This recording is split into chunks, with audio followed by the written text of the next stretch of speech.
have sort of written to the government of Sri Lanka regarding these proposed amendments in the Electricity Act. Could you tell us a little bit about what these risks are?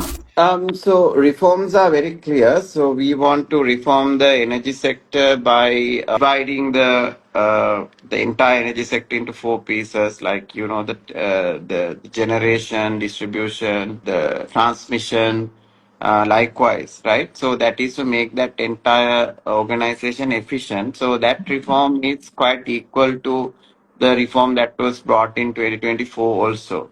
So this entire thing is done to ensure that the electricity provision is more efficient, more transparent, and more competitive.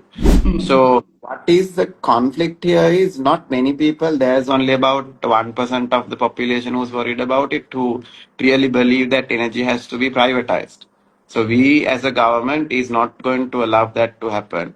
So our policy is the energy that is generated today owned by the government, and it will continue to be owned by the government.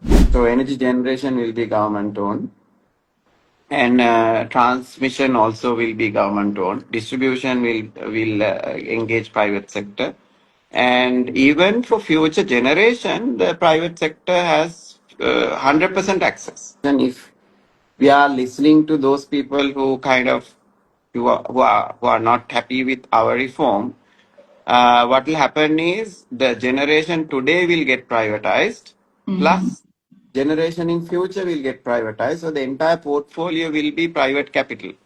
The reform that we are doing is we are holding on to the generation today, which is our renewable, thermal, and coal.